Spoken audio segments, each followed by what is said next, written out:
Hi, welcome back to the Dark Pixel Podcast. My name is Mike. I'm Landon. I'm Kason. Today we're going to be talking about the update to Final Fantasy 15, which I believe was yesterday it came out. Today is the day that the Gladiolus episode launches. The DLC, yeah. So we'll be talking about the changes they've made there. Then we'll be moving on to your questions. You've been flooding us with them lately, so we got a lot to go through. Daniel Imperial wants to know, do you prefer leveling systems where stats automatically increase, like in Chrono Trigger, or level systems where you have to allocate points yourself, like in Dark Souls? Tom Sear asks, are you guys getting burned out on string orchestras for like every fantasy game? Then we have Raberdeen. These days, it seems most AAA RPGs are action-based. Do you think we'll ever see a return of the classic turn-based JRPGs like in the late 90s? And lastly, Caius Nelson. Have you ever played a game with a story focus where the story couldn't nearly have the same effect if it were told as anything other than a video game? And then the reverse of that, have you played a video game where it's like this would have worked better as a TV show or a movie or something? All right. There you go. All right. So let's pull out the list FFXV of things that they have added to this. So Chapter 13 was some people really loved it, some people really hated it. I personally didn't mind it too much. Whoops, that was not what I meant to do. I thought it was an interesting change of pace. I kind of understood what they were doing with it. I do see where people are coming from when they say like it was really boring to just use the ring magic over and over again, and I did feel it was very long because it takes a while, right? You gotta well, the death spell takes forever. That's one of the big changes they made. The death spell is now more powerful. Yeah. So additionally, they've added verse 2, which is the alternate route. Verse 2. They couldn't just say I know. The way they name things is like super pretentious, but anyways, Chapter 3, verse 2. Gladiolus, it's his like alternate path, right? Because he and Ignis get separated very early on in Chapter 13 from Noctis. So we follow Noctis, his path up, and this will add the alternate route. And I'm assuming that they're able to do this as they're launching the Gladiolus DLC as well, the expansion where they've implemented all of his mechanics, into the battle system and stuff. Yeah. You'd also be able to control Ignis too, though. Right? Oh, I did not know that. I had heard that you'd be able to control Gladio, or at least it's where Gladio's with Ignis. Maybe you can't control Ignis. Maybe you only I don't know if you can control. I don't know if you can control Ignis yet. Okay. Because I think his expansion is last. So. Ignis, when he jumps, should flutter his feet and then like jump Luigi, higher and hang a little longer. Or like Yoshi. or Luigi. Luigi. Okay, so then the enhancement to the Arcana spells. Alternate death, holy and death. So I'm assuming, I haven't played it yet, but I'm assuming what that will mean is that they'll just be a little bit faster. See, at the end of that announcement trailer, they showed him using I don't know what on Adamantoise. Like holy on Adamantoise. He just walks up and he just the whole thing. So are they trying to make that fight easier for people? So more people will do it? It's not hard. It's just very, well, depending on your equipment. Just tedious a little bit. It just can take a long time. Yeah. But, I mean, there are ways to beat it in about 10 minutes, which is the route that I took, because I didn't want to freaking take forever fighting it.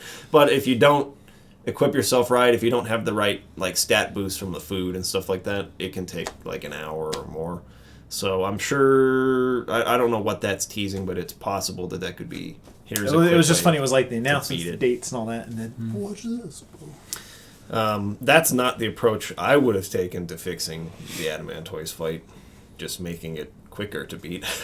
I would have made it a more interesting fight. But anyways, that's one thing they're changing there. So we'll see how that affects ring magic and how quickly you can get through that section of the game. They also had a photo snapshot contest. They're going to be announcing the winner of that with this. Temporary conclusion of timed quests will resume at a later date. I'm not sure exactly what that means. Unless you had instigated some quests that had like timed elements to them. I don't know. I've never really Haven't they been launching some periodically? Do this thing. Oh, they're timed. They're timed quests. Oh, maybe that's what. Maybe you're right. Maybe that's what they're talking about. So it's not about like the in-game stuff. Do this in 30 minutes. Okay. So temporary conclusion of timed quests, and they're gonna start it up again later. Is what that means. Oh, so people will be able to do those again. Yeah. At some point. The addition of 2 pieces from episode Gladiolus downloadable content to music player track list. So 2 new songs from the new expansion will be able to be played on the car radio. Haven't they added some tracks from Nier Automata? Yeah, they did a collaboration with Nier, so they have some songs from that as well. Cool. Addition of the compatibility with episode Gladiolus downloadable content.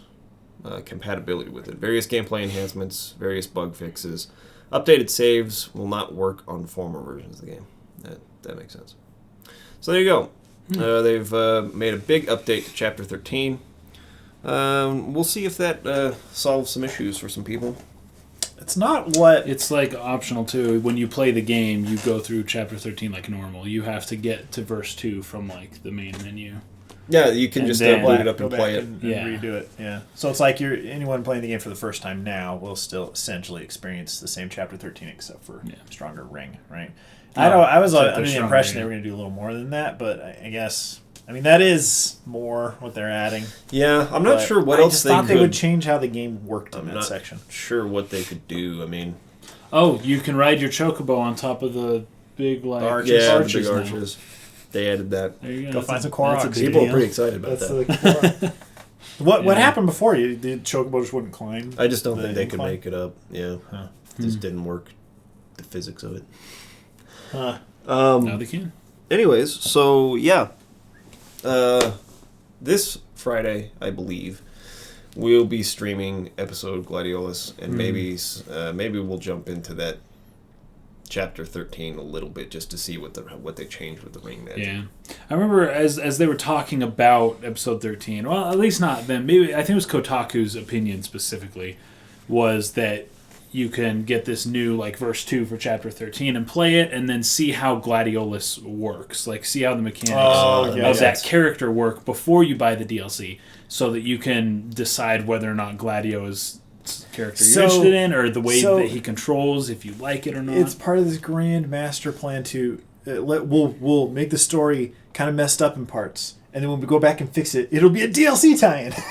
And then it was all part of the vision from the very beginning. If it was, that's a problem. But you know, if this really is what it seems like, is they're just fixing things here and there, and it just happens to be when the DLC comes out. So if you have fun with Gladiolus, then it's like, cool, now I want to keep playing as him. And how can I do that? I think that's the draw. I think they want people to get into Gladiolus through this verse 2. Yeah, that makes sense. I think that's a good approach. The Gladiolus DLC, I think, is extremely fairly priced. It's like $5. $5. Like, that's very... I don't know. I can only assume that it's pretty short. Yeah. Kind of maybe something comparable to Fragmentary Passage. Fragmentary Passage, which is funny because that game's $60. But Gladiolus DLC is $60. But lengthwise it'll probably be.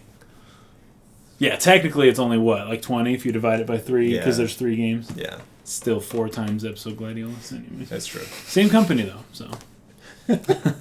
Anyways, we'll be checking that out on Friday, so you can join us on Friday and get our thoughts on all that stuff with the new Final Fantasy 15 content coming out this week. Yep, totally.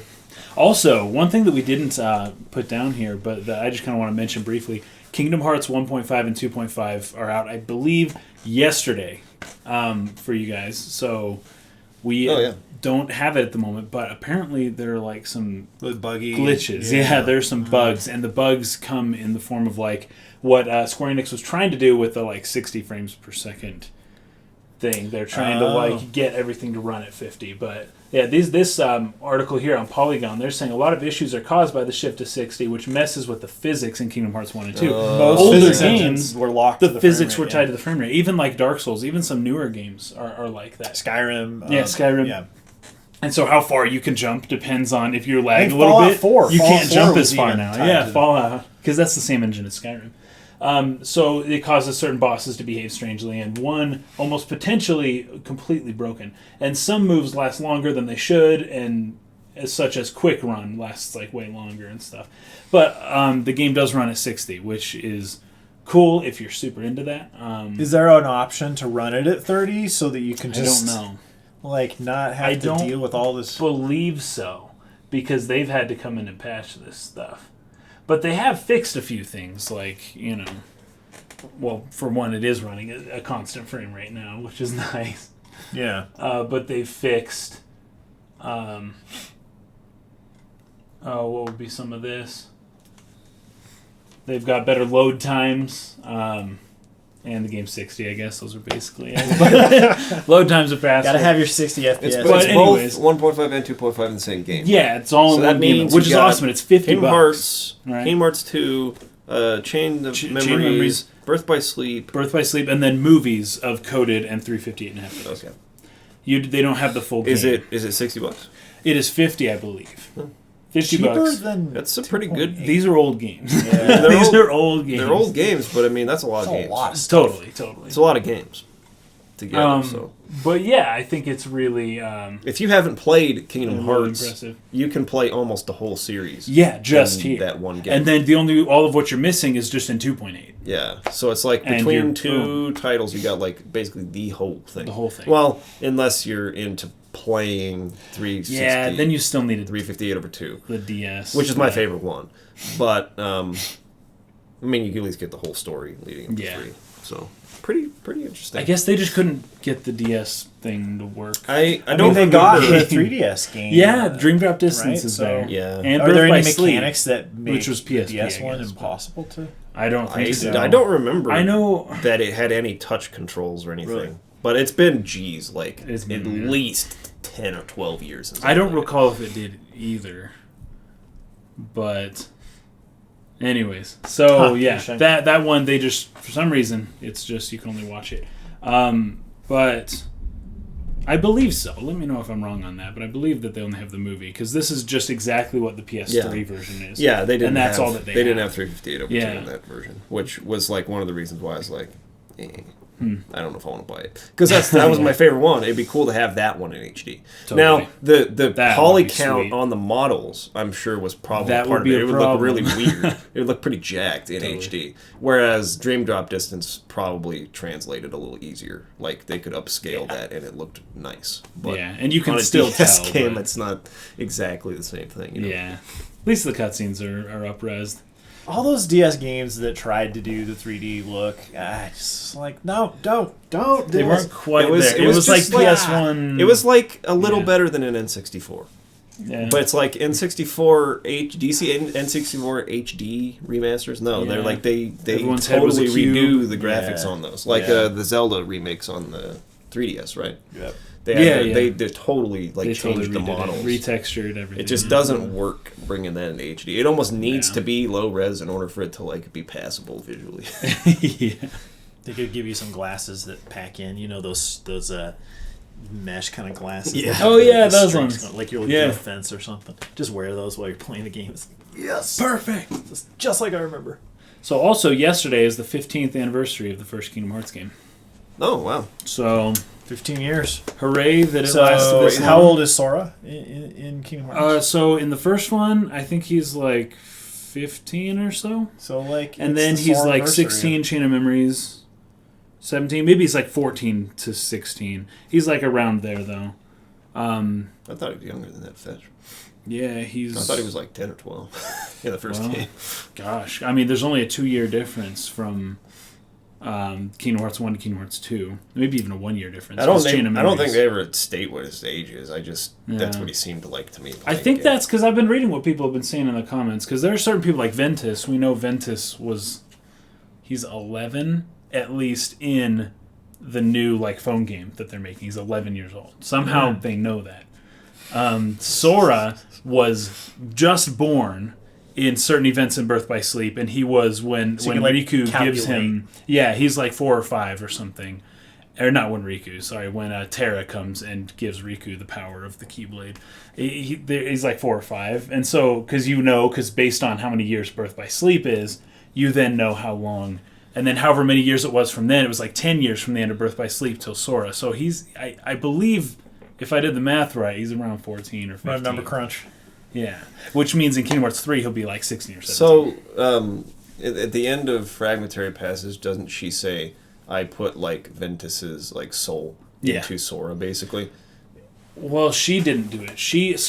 Ventus kind of did that himself. Sora invited him. But what Aqua did was they're not the same person. She put Ventus's body into Castle Oblivion to protect it, into the secret chamber from Chain of Memories that nobody knows. And Organization 13 is trying to get there, but like they can't. They don't know where Ven is. Ventus's soul is not Sora's life being. They're two people inside. Yeah, they're two separate people. So Sora just has a really welcoming heart, and he's like, boom, and he's got a lot of people inside of his heart. That Kingdom Hearts 3, and a lot of people don't like this, but Kingdom Hearts 3 will see the return of, I think, every single one, which includes like all sorts of characters. So it's pretty, because Kairi was there. This is the thing. It's very similar to when Kairi was in his heart, and then Kairi was just kind of a lifeless puppet for a while, and then at the end of Kingdom Hearts 1, it's like, okay, Kairi is now her own person now, and Sora is still his own person, and so the similar thing's going to be with Ven. He will be a whole person. They aren't. It's not like halfsies with Sora's heart or anything. So that's kind of how that works. That's crazy. But anyways, wait, why do we even bring that up? Because of the age, because of Ven and Sora and all that. Of Kingdom Hearts now, we're at roughly. We're at Sora's age. Sora's age. It's a Sora-versary. It's time, dude. Yeah. Kingdom Hearts 3. Let's just freaking do it. If Sora was born when the first game came out, it would. There you go. He'd be the right age for Kingdom Hearts 3 when it finally comes out. That's what they're waiting for. The game's done. It's been done. They're just waiting for it to be the right age. The symbolism of the year that it comes out is far more important than anything else. So complete the experience. Complete it. Everyone will understand. Oh my gosh. Okay. Daniel Imperial wants to know what we prefer in terms of leveling systems. Ones where the stats are automatically increased upon a level up, or where you put the points into them yourself. I'll actually say neither. I like it when you use an ability and the stat tied to that ability increases as you use it. A la Elder Scrolls. That's actually my favorite way of doing leveling systems. It can complicate where things. You run and jump everywhere you go. And your athletics go up. Go up. That's right. I like that concept a little bit better. I think that we still have That's yet to see... That's see... how RuneScape works. Yeah, dude. Making all fires. Serious. I think your fire making goes up. It brings some complications along with it, especially in turn-based RPGs and JRPGs, where like Final Fantasy II tried to do that, right? And it had some issues where you could attack your own party members and increase your HP and things like that. So, I mean, I don't know. I don't know if I've ever seen it implemented in a way that I felt was like, yeah, this is like the potential of this kind of thing. But I like the idea of it. I think that's, if I were to try an RPG, that's the leveling system I would perhaps want to explore. Mm-hmm. But if I'm going to choose between the two you're talking about, I'd rather allocate the points myself. Have the ability for customization. Yeah. That way you can have different builds other than this character is this. Right. Yeah. I think that works. The Dark Souls system works really well when you have like one character. Yeah. Because then this could be a mage or right. some tank type character or a more agile ninja or something. Chrono Trigger, it's like, as an example, you've got a party, so you're not going to be lacking a healer, But my personal favorite's actually more like what Mario RPG or like the Mario and Luigi. Oh yeah, where you can sort of choose. You get to choose like one thing each time to give a little bit of a boost to. Right. So all your stats level up. Everything goes up. You pick one goes up a little more. Right. Those games are definitely more streamlined in the numbers sense compared to like other RPGs. Numbers tend to be smaller and there are less different types of stats. Kind of Paper Mario, even more. Paper Mario takes is probably that the extreme of that. Yeah. But I like and then in like for example in Bowser's Inside Story they have a system where you can't just keep doing the same stat every time. The odds of you getting a high number because it's like there's a roll and you have to hit at the right time and you can get like a +3 or something instead of just a +1 in a stat if your timing is right. Save if you didn't do it right, reload. I guess. Until you get perfect every time. But if you keep doing the same one, it'll get harder and harder to get that +3. So they still try to encourage you to like spread it out thin across the board. But also with that kind of system, you can't screw yourself over in the game like completely. And put like talking about Skyrim style, Fallout 3. The first time I played that game, you're in the vault. And at least me, I didn't know what the crap any of the stats were going to be useful for. Because there's a lot of them. And then you take that test and you answer some questions. And then they're like, this sounds like your build. And I was like, sure, that sounds great. And then you get out in the wild. At least me, I got out in the wild and I was like, crap. Yeah. I didn't want any of that. I've got to go back to the beginning. And so I loved in Skyrim how, like, you were never stuck and going to have to start over to get a different build. Or other Elder Scrolls were like that, too. Where it was like you decided most of this in the very beginning. And if you weren't careful with your planning... So, like, when I played Oblivion again recently, I used an online guide for, like, okay, what the fetch do I want to actually do here? Because it's so complicated. That was kind of a problem I ran into when I played the first Mass Effect. And that it's remedied as you go through. You can upgrade. But you do pick at the very beginning which class. System. And I was like, dude, I'm going to be a sniper. Freaking sniping turned out to be more difficult than I thought. And I kind of wanted to not be doing that because then after sniper, I got into the combat and realized you don't get shotguns. You have and your magic or your pistols, energy. Rifles, and sniper rifles. Yeah, something like that. Anyways, I wished that I had done a different one. Yeah, that is. Yeah, but you don't know going into the game. You don't know because anybody new does not know. Exactly. And then you might change your mind or realize, oh, I don't like doing this that much. So like Skyrim. The funny thing about Skyrim is you could max out everything. If you wanted to, and that's how Final Fantasy 12 works. Yeah, like it you weren't making a sacrifice. Exactly. Everyone ends up being beastly at everything. You don't really have classes. So the class doesn't matter. And I've my understanding is that the international version changes that a bit. But from what I've got, like all of my dudes have max healing ability. All of my dudes, and it comes down just to what clothes are you wearing. Are you wearing the clothes that boost magic? Okay, your dude's better at magic.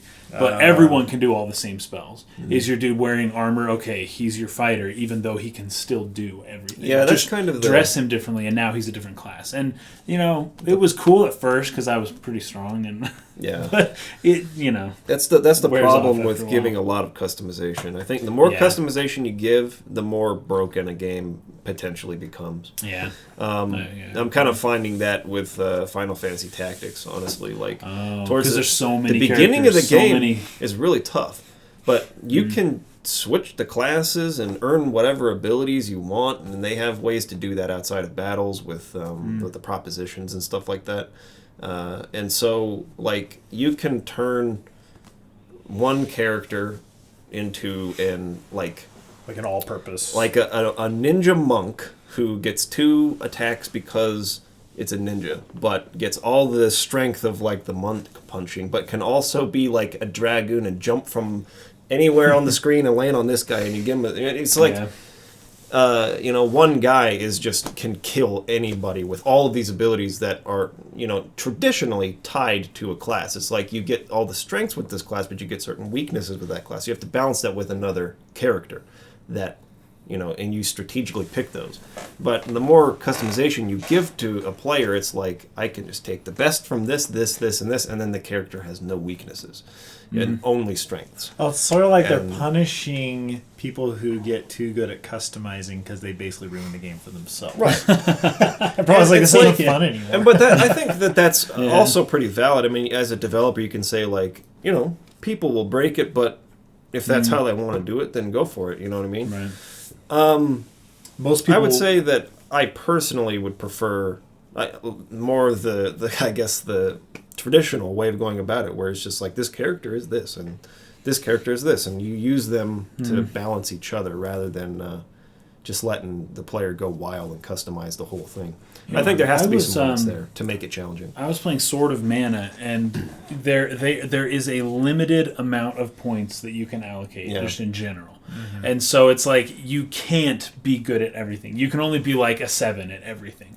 But if you pick one thing, you can be like a 40 in that. but everything else is going to be a lot lower. And it was frustrating when I got to the point where I realized, because I was doing everything, and then I realized there's limited points. I'm like, I should have just done one, but I screwed that up. And so now I can only get to 20, which gives you one special ability. But if you get to 40, there's another special ability, which I can never get to because I had already allocated my points differently. So there's that. That's like kind of a frustrating, but a decent enough fix to people who are doing that. That's replay value, man. Now the game has replay value. There you go. Now go do something else. Now we get a higher score from the reviewers. There's replay value. Replay and get 40 in every stat. Yeah, but I don't know. I mean, there are other ways to approach it, I guess. Like I was talking about this with Tom as we were doing our live stream of tactics. But like in Final Fantasy V, you can only unlock certain classes by advancing a certain way through the story. You pick up the crystal shards and they give you new jobs, right?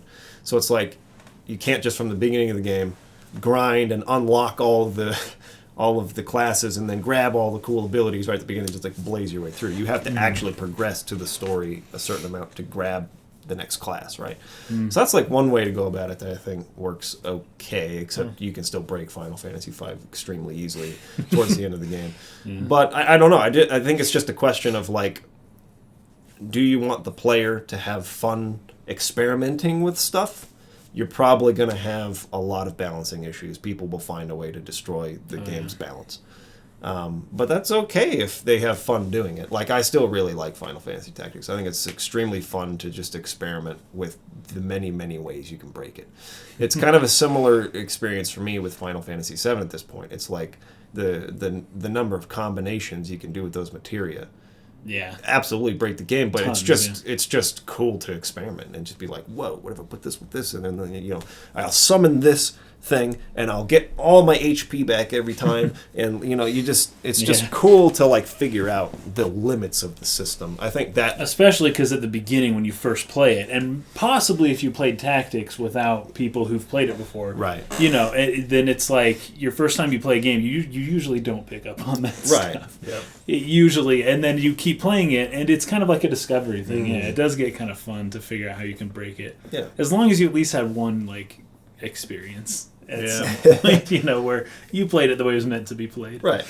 And it's with Final Fantasy VII, they have the super bosses, which are challenging, and you almost have to break the game to figure out how to fight them at all. That's true, yeah. And like Tactics doesn't really have that. It's I think that if you're going to have a heavy customizable system like that, you got to throw in like the super, super hard boss that like you got to really know the system well. The JRPG trope of the boss who's actually stronger than the final boss, who is God. They all do it. Exactly. I really like Dragon Quest IX's job system just in general, because it was like you could go down this class, but you only got one of those abilities to bring back with you, and usually it was like a good ability, but it wasn't like a game breaking ability or anything. So it's been a while since I played that game, but the main reason why I continued to play that game was because of the job system. I really like job systems because it allows for that. I don't know, I think that kind of flexibility is really fun, but there's a way to limit it. And there'll be some people who will look at a game that locks characters in classes, say like Final Fantasy IV, and it's like, that's boring, because you just unlock their abilities as they level up. But I feel like it's so much easier to balance a game like that. Oh yeah, especially when you have a ton of characters, less potential states. Yeah. So that was a good one, Daniel. Imperial. Are you an Imperial or Stormcloak? You must be an Imperial. I think that's very clear. All right, Tom wants to know if we think that the orchestral string pieces in all these fantasy games, whether we think it's boring. Yeah, because you're saying they're fine. I don't hate it or anything. There's obvious talent, etc. But I mean, it's kind of getting boring and samey to me. Like, why not some guitars and drums or even EDM, just something? And then he brings up Brutal Legend, which is like probably one of the best examples of a game that does something super different with its soundtrack. It's funny. I thought where you were going with this question was just in general, even in movie scores and everything. I thought you were talking about like, why isn't there more brass?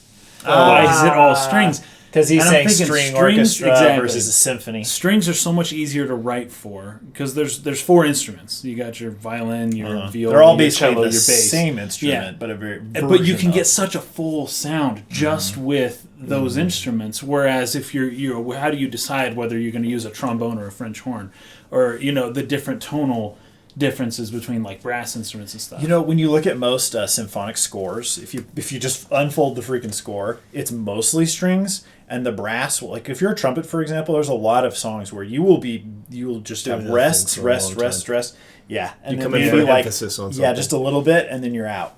And so it is because the string quartet is similar to a piano, like its range in terms of yes. like what do you call it, octave range. Mm-hmm. Is very, very wide, right? Yeah. So you can play anywhere on the spectrum. And often with a keyboard, I mean, you've got your bass, tenor, alto, soprano, right? You're typically playing 4 notes at once, like per chord. Yeah. And a 4-piece, orchestra set. The violin, cello, viola, bass.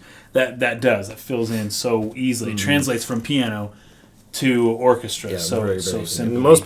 Most composers. They compose on a piano first. Exactly. And then somebody else usually orchestrates what they've written. Exactly. The funny thing, most people exactly. don't realize. Yeah. So, but when you talk about EDM or guitar or something, that's a thing that Final Fantasy used to do. Yeah. Like, listen to the soundtrack for Final Fantasy VII. It's like percussive and guitars. Yeah. And then for some reason, Uematsu kind of just like, I don't know, there's a little guitar here and there, and Advent Children has some stuff like that, but he kind of is trying to go more classical with it. I think it's kind of funny. Even in Blue Dragon we played a while ago, that freaking my gosh, you're right. 70s right. hair metal boss music was freaking crazy. Which apparently the lead singer from Deep Purple was the guy. The voice that they use. He's always been, his style is diversity, like, because he was not classically trained. He actually was inspired to learn music through just listening to Elton John songs. Like, that's where he got his inspiration to become a composer and a musician, was Elton John. So a lot of his music is kind of rock inspired and stuff like that. It's pop oriented. Most video game music is. You notice that, especially because of their limited sound, like card from back in the day. They could only do so much. It was very melodic. It was very percussive. It's like if you're somebody who is actually like into classical, like symphonic music or band pieces, basically. That is a genre of music that it's easy to think that soundtracks or whatever are the same thing. They're freaking not. They're not. Different. Like, you'll listen to this one, it's like, this is actually kind of boring. You would have to be super into the technical aspect of it. And I remember I went to a performance once at BYU, and it was a guy had been commissioned to write a piece for BYU's Wind Symphony or whatever it was called at the time. And it was whack, dude. It was freaking whack. But what it was like time signature changes, key signature changes, all this stuff. Like, he was going from the weirdest freaking rhythms, and it was like every 2 measures was like changing it up, and it was bonkers and all over the place. And then it was over. And then everyone was clapping, and this is the first time this has ever been performed in public. And this guy, he'd been working on this commissioned piece for like 2 years. And it's just like, holy crap. Like, I understand to a certain degree, like, just the technical, like, I don't know. Well, that used to be most of what I listened to because I was in band throughout school. And then, like, graduating from high school, I was just listening to that. The prowess of being able to perform something so difficult for your mind to even follow, right? But I don't know. I think for most people, music is an emotional experience. You're wanting to feel something from it, and that's more about just like how difficult can we make this and perform it with like perfect precision or whatever. So that's why I feel like that kind of music doesn't catch on. I think there is a culture to it, and the people that are used to that expect that, and then the people that are used to just for like, to be completely honest, most people would like have gotten into some of this music because they've played video games or enjoyed specific movies, and John Williams was their first like exposure to classical that music, type of stuff. Right. So you're going to expect that, right? There's some people that would. I don't mean, but I just meant like modern classical. Modern, more. Yeah. But to answer the question more directly, I really just feel like it depends on what the game or movie or whatever is going for. Like, I don't think it's, and I think you would agree, I don't think it's good to just throw rock pieces into something just for diversity's sake. I mean, it's got to fit like with what you're doing. If you're in the middle of some Game of Thrones scene or something and you bring in some electric guitar, it's just, in my opinion, that won't work. You know what's so weird about that, though, actually, is it's like a product of expectations, because all the instruments in a symphony are anachronistic to the time period of Game of Thrones. Right. They're not things that exist. Like, there are things that are close that existed, like the sack button crap like that. Yeah. But these instruments aren't even from that time period either. Right. But we're so used to that. And those feel old, and once things are old, like when something's like 200 years old, it's like it's all the same. It's actually similar to like the British accent. Like that feels old to us, but it actually wasn't the way people in that time spoke. No. It's actually a newer accent, like that they didn't speak like during the Revolutionary War at all. Like, but it feels old, so you use it to portray give old the time, sense of an older time. And I think that classical symphonic orchestral instruments are kind of the same way. It feels older, so you use it to... It makes me wonder if there will be a time when 200 years in the future is there's some freaking electric guitar solos. It's like, that's ancient. That was actually in Star Trek, the new Star Trek movie. Yeah. You know the stupid part, I don't know if you guys have seen the scene. No, I didn't where see it. they're flying around and there's just like this swarm. It's like a hive mind sort of like enemy, a bunch of ships that are just swarming around them. And the idea is, it's so stupid. The idea is that they're going to play like a certain wavelength that confuses their communications, and then they'll not be able to fly in sync, and they'll start crashing into each other. So they play that song that Kirk was listening to when he was driving the Corvette in the first movie. In the first one. The Beastie Boys? The Beastie Boys song. And Spock says something like that. Is that classical music? It's like, you know what I mean? It's just freaking dumb saying. But anyways. That's but no, I think that they're in certain games, even if they are fantasy games, depending on the style you're going for, that it can be appropriate. Even Final Fantasy 15 had some battle music that had subtle, sort of like power chords going on through the track, and it works. It sort of just like builds the fullness of the sound and the danger. Yeah, sometimes you're watching these recording sessions and you see a dude on guitar and you're like, I can't hear what he's which part are you? But it's just it's mixed. It's just mixed in there. Right? Yeah. But yeah, I mean, like diversity when it works and when it makes sense, I think is always the best way to go. Because it's kind of, we had a conversation about this, I don't know how many podcasts ago, but about contrast, right? You want to have contrast in everything. It doesn't, in storytelling, in your writing, even in comedy, right? Just watching the new Dave Chappelle specials on Netflix.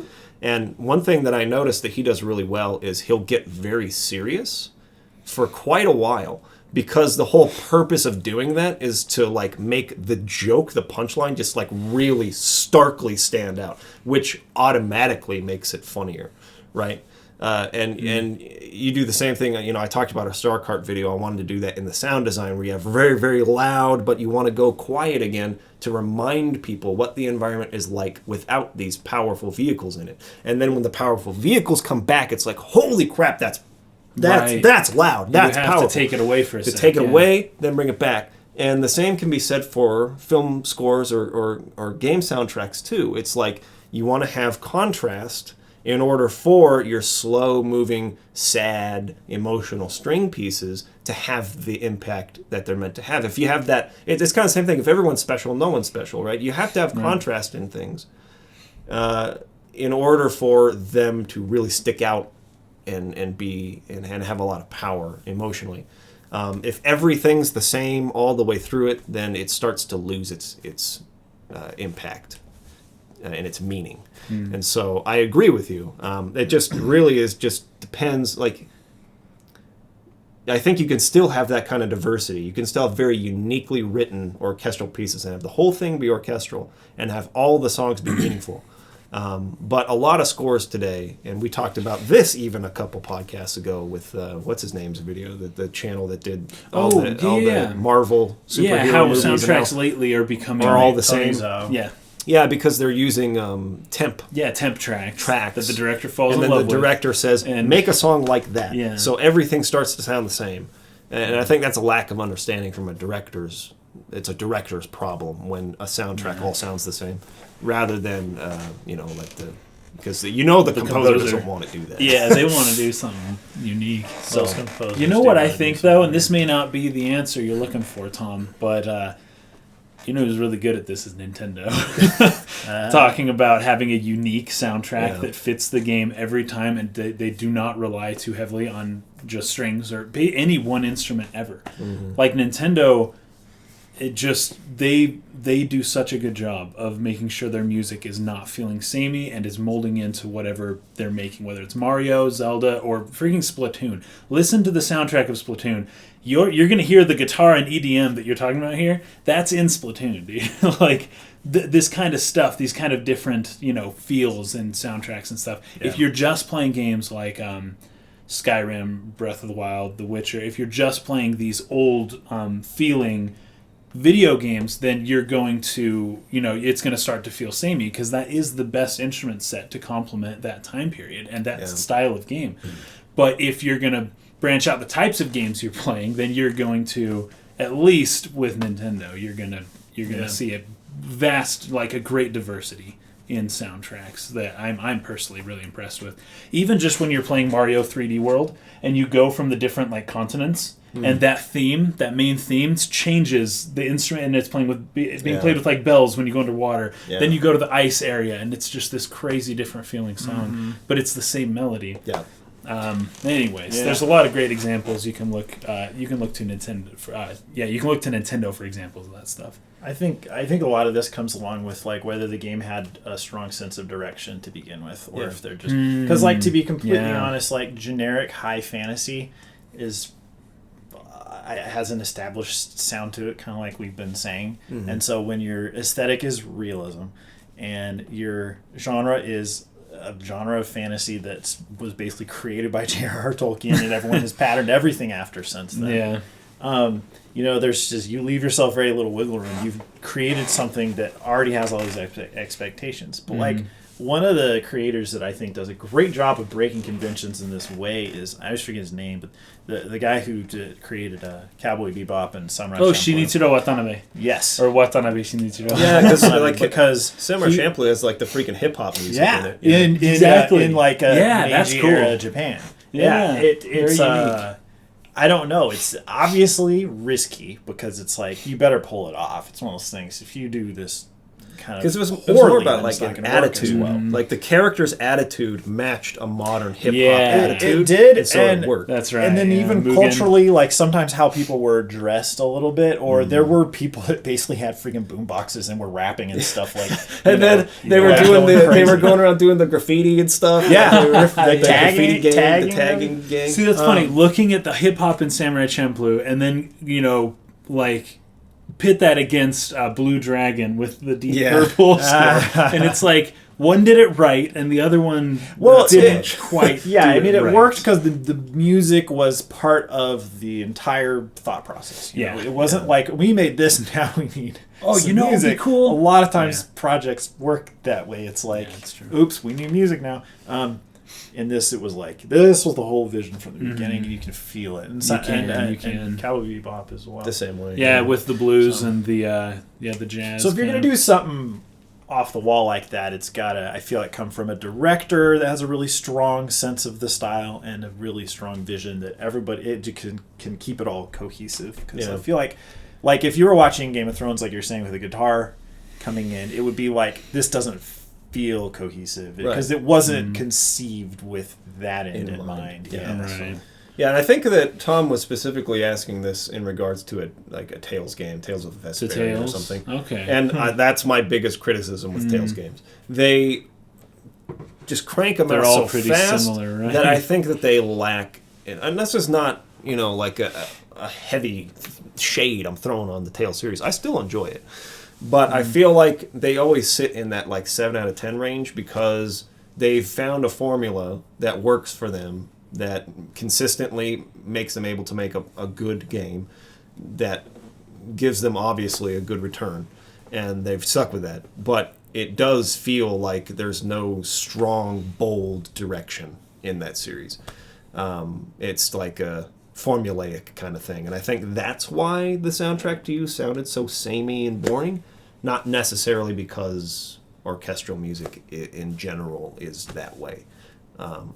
Well, a symphony is crazy versatile. Like yeah. The types of crap they can pull off, it gets pretty nuts. I mean, when I'm thinking about it, even in the examples I mentioned about Breath of the Wild, Skyrim, and Witcher 3, or any of the Witcher games, it's like, holy crap, even the soundtracks for those games are actually all pretty dang different. Like, Breath of the Wild actually uses more piano, and, Skyrim actually does use a lot of brass. And then Witcher 3 is very strings, so it's very, even amongst those, I see a lot of diversity there. Yeah. That was a good one, Tom. Good question. Also, Brutal Legend is sick. Raberdeen. These days, it seems most AAA RPGs are action-based. Do you think we'll ever see a return to classic turn-based JRPGs like we saw in the late 90s? What changes do you think JRPGs have to make to recapture the popularity they had during the heyday, or their heyday as the flag bearers of the genre? There's one way in which this could happen soon, and the answer is Persona 5. How well is Persona 5 going to perform in the United West. States?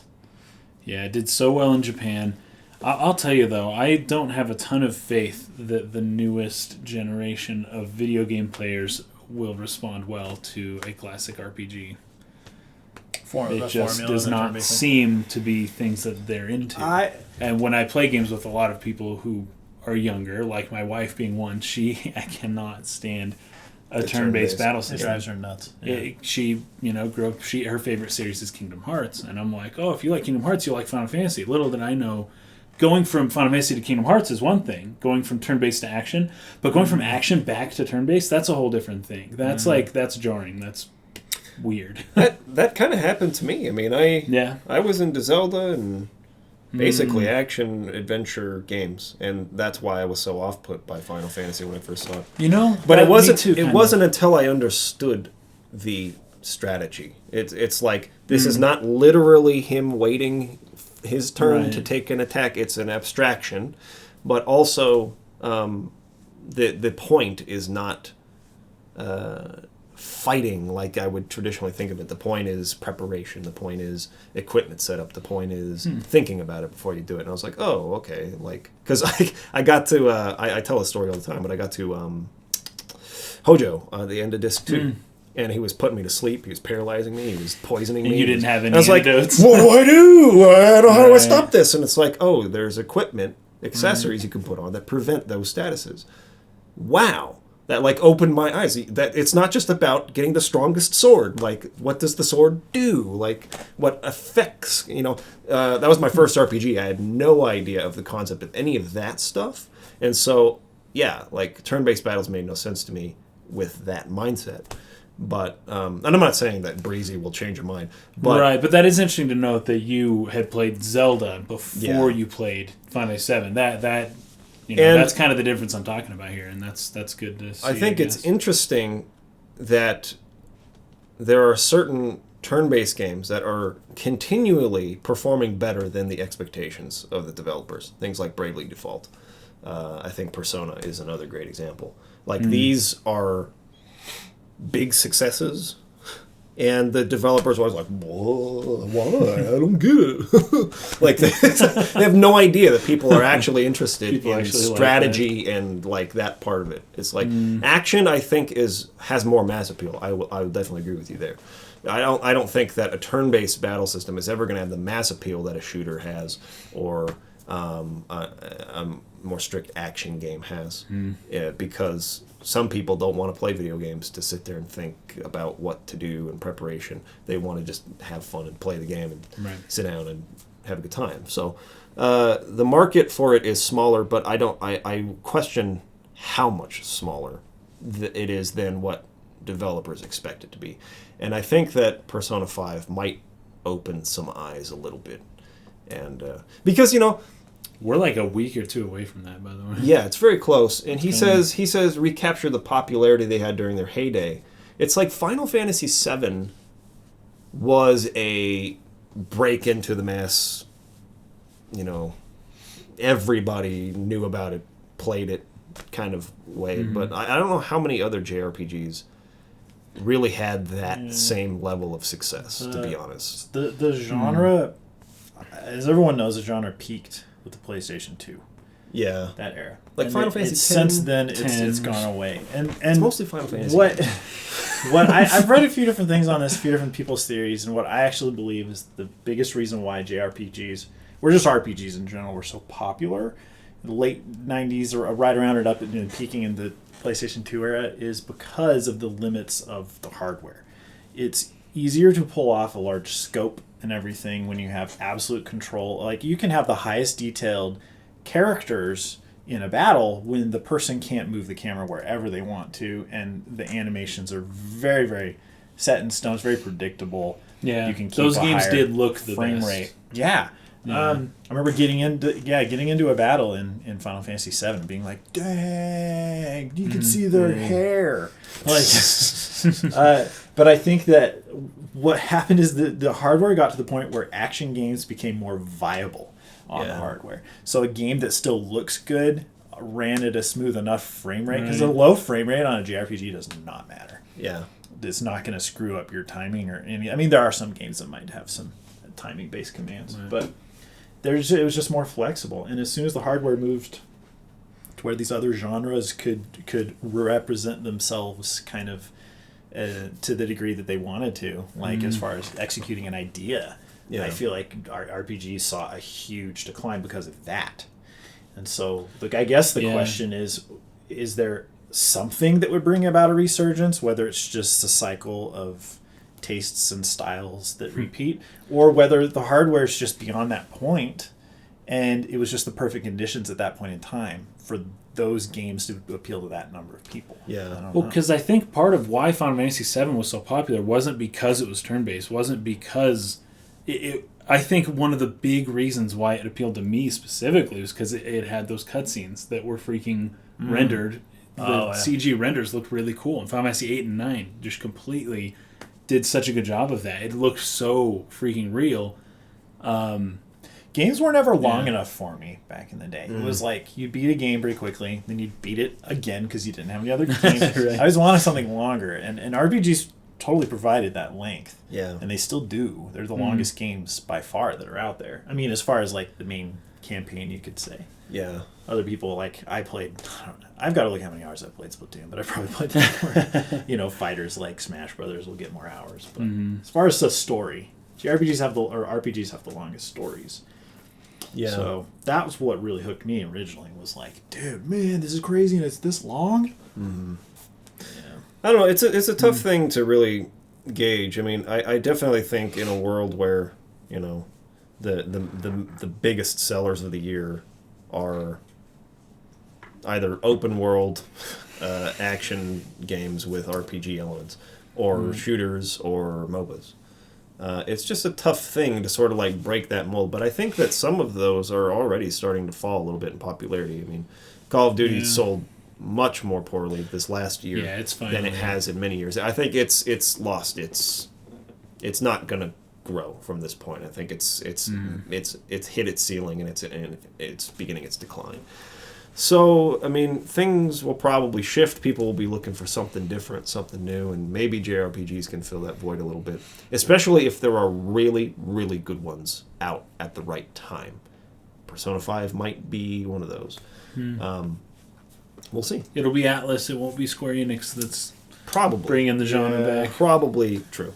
If Square Enix has another, AAA, like Final Fantasy title that is turn-based, which I think will happen, it'll be a reaction to other people having repopularized it. It won't be them leading the charge anymore. It's also interesting to think that the fantasy as a film or a literary genre on top of just a video game genre is like kind of the most niche genre out there that actually gets anything made on a large scale. Yeah. There's a lot of demand for it, but it's so expensive. And then I remember when Return of the King won an Academy Award. Oh gosh, it was the first fantasy to win Best Picture. Yeah, that was, and there have been a lot. And crazy. Peter Jackson got up and basically was like, I hope that the F word won't be I see something about the new F word being fantasy. Right, and the people taboo, be don't it. make these movies in Hollywood, yeah. So I think even outside the world of video games, RPGs tend to be fantasies, fantasy-based. Some stuff's steampunkish or whatever it is, but a lot of it's fantasy. And I feel like that, in the general public, is in and of itself a smaller subset. If they made the new Call of Duty a fantasy-based shooter, oh gosh, that it's like the problem with it is just that it takes so much effort because of how Tolkien has like defined what fantasy is from now on. Like it takes so much effort to do that well. A complete world. You have to think through everything to make it interesting and to make it live up to the expectations of its audience. A linguist who worked on his world for 60 some odd it's years like that's, is what people are comparing and to. I watched a really interesting interview with George Martin, actually, Game of Thrones author, and he was like talking about how he basically set up this definition of what like high fantasy is this point moving forward, and how in his novels, it's like you see the tip of the iceberg, but there's all this stuff underneath it. And the trick that everyone who's followed him since then has been trying to convince people there's like a huge iceberg underneath this water, but really it's just they didn't make it. It's just an illusion. And so like because he was talking about a book he had put out that was supposed to sort of flesh out. People were saying, "Is this like a Silmarillion for your world?" And he's like, I mean, yes, but no. Like it yeah, but no, but but no, but. I mean, it's gonna explain some stuff like that did, but it's not on that level. George R.R. Martin. One thing that was really smart that I think he did, and Tolkien did this too. But correct me if I'm wrong, but A Song of Fire and Ice is based on the War of the Roses. Yeah, it definitely takes a lot of inspiration. So what happens when you do that is that does like a lot of the legwork for you. Yeah. You're not obviously copying straight over, but it gives you a really good framework to work with off of, and then go, okay, I can take these pieces and these worked in the real world, so they would work in a fantasy world kind of thing. I think that's smart. I think that's really smart to do. He definitely has. I mean, I don't say this as a criticism at all. I think that it's just a matter of like. Some people aren't linguists. They don't have PhDs. Some people aren't Oxford professors. They don't know all this stuff, right? Yeah. But they're still good writers, and that's what their craft is. And they're still good storytellers. But they're trying to create an illusion of a world that feels as fleshed out as that.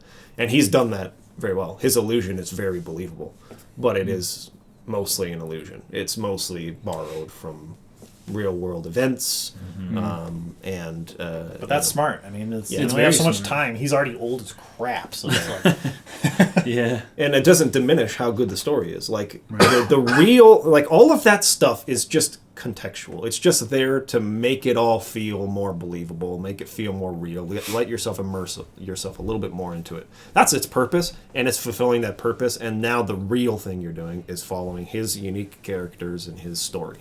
And that's what he excels at. So that's really the point of it when it all comes down to it. It's just pretty cool when you have that, but then you also, as a whole background to that, you have a complete history of a real world. It feels real. And that's what Tolkien has exclusively done, and no fantasy writer, I feel, has ever done since, because it's impossible unless you are an Oxford professor and a linguist and historian and you work on it your whole life. So got a lot of time. It's so funny because and only he could really have done this. Like if you even look at like J.K. Rowling for Harry Potter, when she wrote the very first Harry Potter book, like it's evident by the time you read the 7th book that she kind of changed course a little bit at certain things that she didn't know she'd be able to do. All of a sudden, when she became the richest person in the UK and super famous, she's like, I can actually do this now.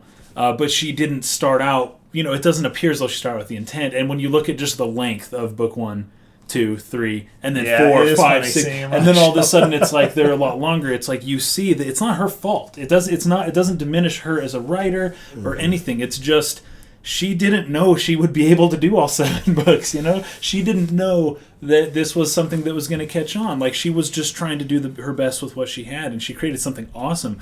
But it just doesn't quite compare to what Tolkien did, because he spent 40 years making it, and then the books were published, as opposed to, the route some of these other authors took. Well, and just so funny. her world also is rooted in our world. It's based on the real world. So that, That's again, true. is doing some legwork for you. Totally. People are going to understand how there's some already things a work. prime minister. Everyone gets... Yeah, it's like she builds off your of that. world is the world. The world. And then you just need to create little hiding places and little things that you can explain with your lore. Yeah. That's funny. It's a good one, Raberdeen. That was a great question. Last one, Caius Nelson. Have you ever played a game with a story focus where the story just couldn't nearly have the same effect if it was told as anything other than a video game? Or, better yet, a game you played where you felt being a video game lessened the effect of the storytelling, which would have been better as a movie or TV series or a book, etc.? That's a good question. Yeah. I know this has happened because this is kind of what producers do, is they say, oh, video games are hot, let's make a video game. Or let's, oh, this thing would, and they're not seeing it necessarily from a creative perspective as what fits this. It's, oh, this is popular, let's do this. Superheroes are popular, Netflix is popular, let's make a Netflix superhero series. But it's well, maybe that would have done better something else. But the people who are deciding what mediums get made often, not always, but often are not. It's just because there's demand doing it there, for the right not reasons. Exactly. I have a story that should be this. Because they need a return on their investment. They're putting money into funding something. They want, whatever. To be honest, possible. It's true. I don't know if I've played something. I mean, I'll keep thinking about it, but I don't know if I've played something where I was this would have just been better if it were a movie or something. Yeah. But I can say Heavy Rain. Well, L.A. Noire. Because the essential thing you do when you're playing games, you're playing it, you're interacting. Its gameplay is number one, should be most of the time. And if you can have a story that is heightened by the interaction, I think that's obviously, that's the way you want to go. Well, but if I were to take, say, Game of Thrones and be let's make a game out of that, I have no freaking idea how you would do that. I know Telltale has done it because Telltale games are mostly just dialogue trees, right? And people can debate whether or not that's actual gameplay or whether that's just visual novel. Yeah. But that's the kind of story that is mostly just intrigue, political, stuff, betrayal. It's the character interactions that are the primary thing you're interested in. There's not a whole lot of. I mean, there are wars and there are battles and things, but most of that book, and even the TV series, is just people talking to each other and just oh crap, what's he gonna say? What's he gonna do next? See, and in a video game, instead of people talking, it would be you'd be playing. You're acting. That would be doing the primary, right? Yeah. So that story would not work as a video game, in my opinion. There just wouldn't be enough, unless Telltale's doing, unless the game is mostly just dialogue trees and stuff. I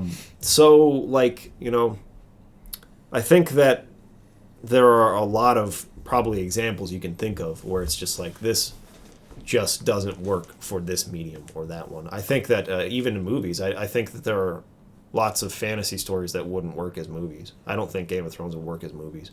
It's just not enough time. That's why it works best as a television series if you're adapting it to anything other than just being these huge novels.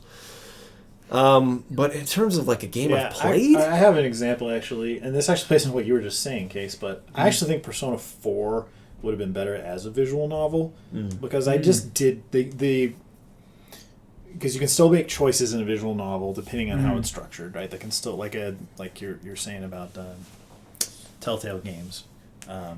My least favorite part of that game was being in the dungeoning areas and dungeon crawling and then fighting.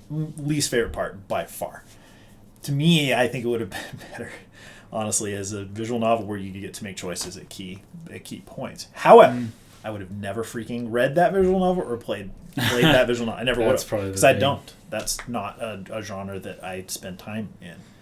So that it is a video game where people like me play video games, and now I you were able to experience now I experience it. So it's kind of weird, but the thing is that games are longer than almost any other. Maybe television series can, depending on how long they go, can compare for like in terms of length of the story. You can tell, right. But the fact that they are very long makes them I guess maybe just on the surface it seems like a good place to go for novel adaptions, but I think a lot of novels are really just about characters and a lot of talking and stuff, and that doesn't novels are good when you need to know someone's thought process, especially you know, because you can have an internal dialogue in a novel. You do it in a movie and it's cheesy, or a TV show, or a TV show, and it just doesn't work. Makes it hard. That's part of the reason why I believe not the exact reason why, but one of the reasons why the Da Vinci Code movie was just so like people didn't like it, but the book people couldn't get enough of. But because in the movie, the critics were saying, "Oh, well, all they do is run to a place real fast and then get there and have a long conversation, and then they run to another place and they get there and have a long conversation." But it's like, but dudes, that's what the book was. Yeah. However, in a book, you're just reading anyway. So if someone's talking or someone's punching someone in the face, it's kind of the same. It doesn't Which matter. is why I feel like a lot of people have these strong emotional ties to some of the heavy text-based, narrative-driven video games from the 90s. Yeah. It's like you're doing a lot of reading. And even in, say, Final Fantasy VIII, you put parentheses around the text, and all of a sudden it's what the guy's thinking. But it's totally appropriate. It's not as cheesy as putting a little echo effect on it and he's saying it in his mind. You know what I mean? I wonder what they're thinking. Like they had some creative ways where they had the text box, what people were saying out loud, but then no text box, parentheses, different font maybe or italics on it or something. And it's like, ooh, that's what the guy's thinking. It felt natural. It felt intuitive, and it works really well in text-based games. And I think that what you're describing has had some effect on the way people are receiving stories and stuff and how critical they are on stories of these JRPGs nowadays versus in the day when you got voice acting in there and you got spoken dialogue, and it's just a different in thing. A book, there's no potential for it to be criticized for bad acting, bad voice acting or whatever. You heard it in a voice that appealed to you, so and then that's part of the reason why I wouldn't care if Zelda games never had voice acting for the rest of forever, because I'm just like, I don't care, I'm not missing anything here, and all I know is that that's a risk to take, and that if they don't cast it well and direct it well, then there's the potential for it to just feel a little worse than it could have otherwise, and I kind of think that's a little bit of what happened in Breath of the Wild. Just personally. So I'm just like, dude, but I see people complaining. They want the voice acting. They want voice acting. They want the voice acting. And they want voice acting. They want it fully voice acted. That would have ruined Breath of the Wild. If it was 100% fully voice acted, that game would have, I would probably not be playing it right now. Like, I put 80 hours in that game so far. Still not done. Voice acting, if it was voice acted, I would. I have a hard time understanding people who have this like huge aversion to reading text. I have always enjoyed reading, and especially in games. It's like your best of both worlds. Like you get to play a game, you get to see visually cool things, and you get to read too. Like that to me is really appealing. I really like that. But I guess modern gamers, they want the strong, heavy voice acting in it. It's just that, like you're saying, I think it just runs the risk of hurting it. It's like if you don't do it if you do it really well, it's awesome. Yeah, it's more immersive. It is better as a visual audio experience when you do it right.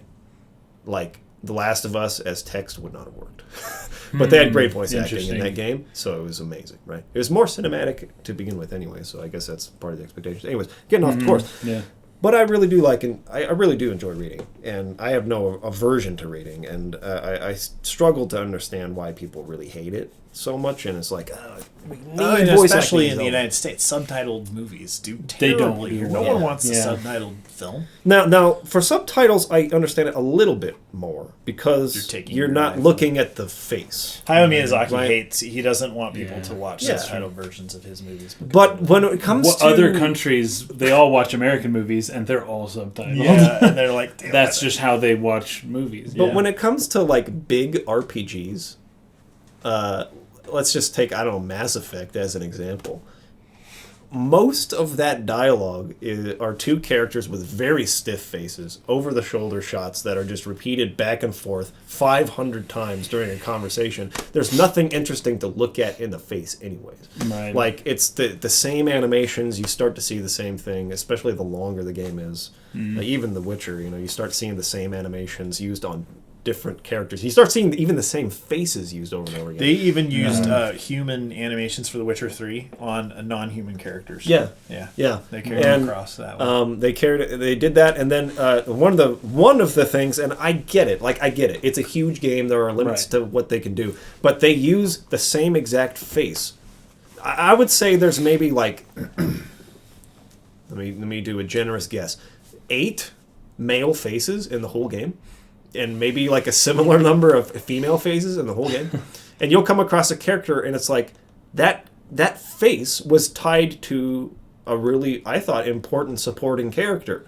And now he's just a peasant dude with some grime on his face and a different haircut. It's the game's version of a red shirt. Yeah. There's like, it's guy, don't worry. It's like, I'm not looking at their faces anyways. And so I play that game with subtitles on so that I can make sure I'm reading all the dialogue. Because that actually...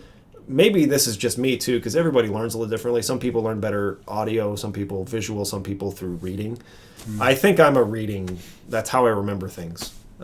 So when I'm playing a game and there are no subtitles, I feel like I miss things. I feel like I forget stuff easier. And when I read the text along with hearing it, it sticks with me more and I remember it easier. So to me, at least with video games, with the limitations they have right now, I have no problem with reading text. In a movie, I understand it's a little different, but anyways, I don't know. Is that even part of the question? It's tough. Jeez. Well, just which ones would do better as something else? Something doing better as a book or a movie. And this is funny because I know, like you've talked in the past, Mike, about like Uncharted 4. It doesn't have incongruent gameplay versus story. I think those would be better as movies. But I would agree there. But that's not the only one. What if you just fix the gameplay and don't mow down people?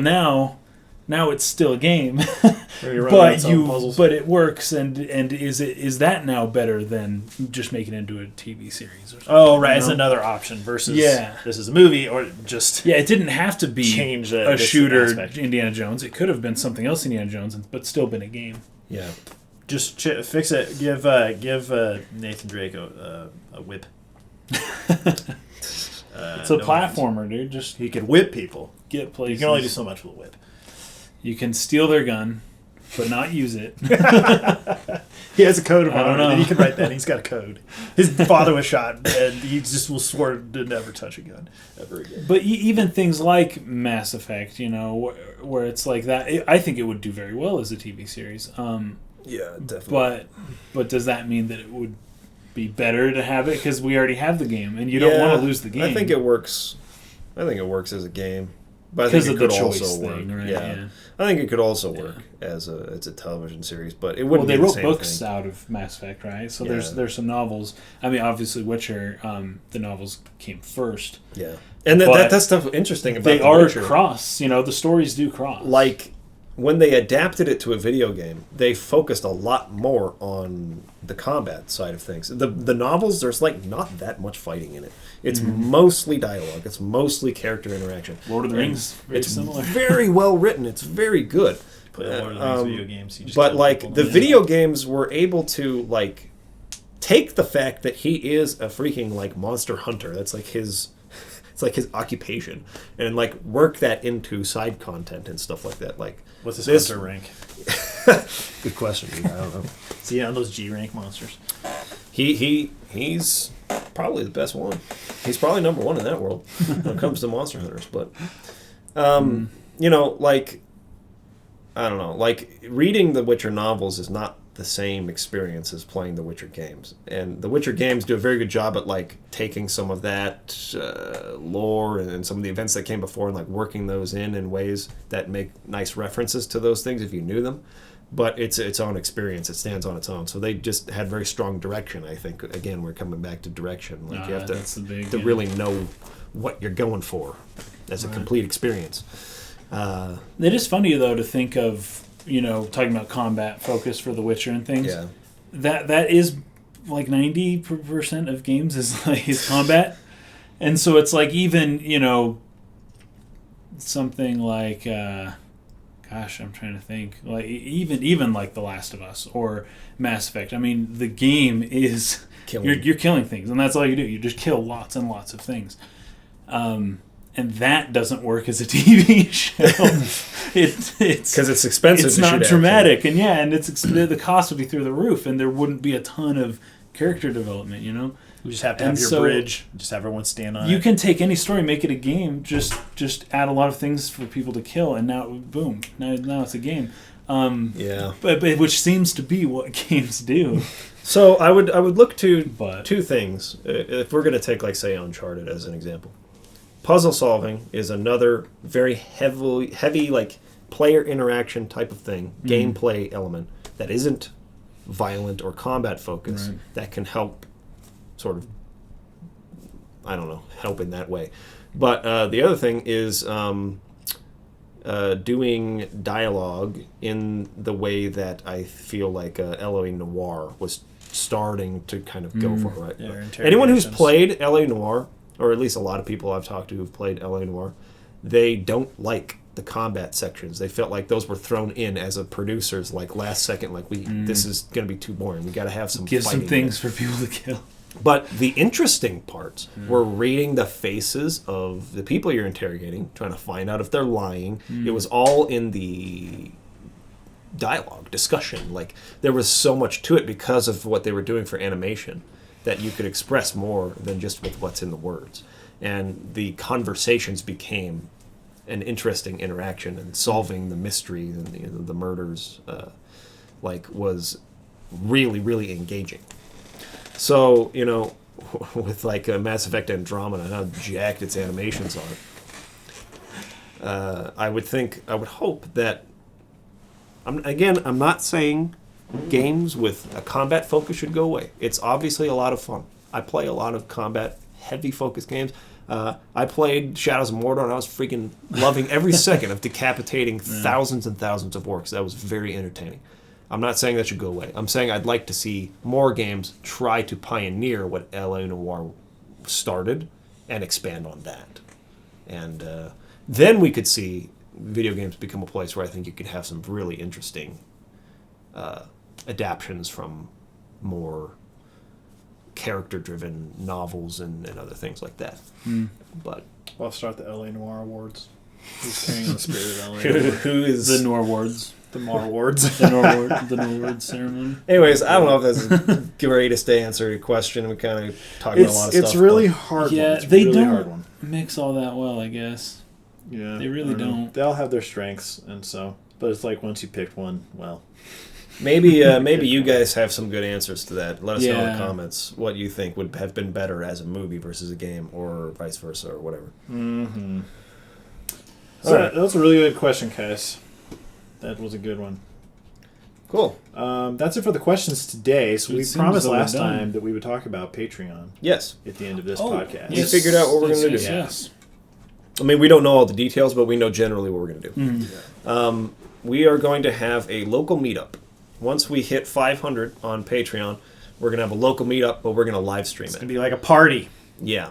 So we're going to have a big party. We're going to be playing a bunch of games, and we'll do online games so that those who can't meet up locally will be able to play with us. And we'll just hang out, have a good time. And the way I see it is we'll probably have multiple things going on. So, maybe like Smash Brothers is happening over here, another kind of game, maybe racing game or something happening over here, maybe something else over here. And so there will be multiple things to do, jump between, conversation, just, sit down, have a party. Maybe some land stuff too. I mean, we won't be able to include the people across the world in that, but, I don't know. Why not play some Halo, connect some Xboxes or something? I don't know. Well, we don't know the details. We don't know the details of what those are going to be. We'll figure that out when it comes. We have a guy who lives up north. He actually, Jakobini, comes and delivers stuff to us periodically. Cool He's guy. in Japan really cool guy. right now. Yeah, he's visiting Japan on vacation. He said he's building some kind of, I don't know what he called it. Like an escape room? Like an escape room, like a cool, just like hangout place. he seemed to be open to the idea of maybe doing something in there when that's finished. So you can come to the meetup and see if you can escape the meetup. If you can't, I'm sorry. You live with us. Sorry, you're there. So we'll let you know all the details of that when we hit it. But that's kind of the next goal. We're going to just have a big hangout, local meetup with everybody who can make it. And we'll live stream it for those who can't. And we'll have somebody managing that and talking to those people. It'll be fun. So that's what we're doing for our next Patreon goal. If you would like to support us on Patreon, there will be a link in the description. You can go check it out. See if any of those levels are something that you're interested in. We have 3 different tiers. So go check it out and see what you think. And if you like what we're doing, you want to support what we're doing here, then please consider donating on Patreon. Okay.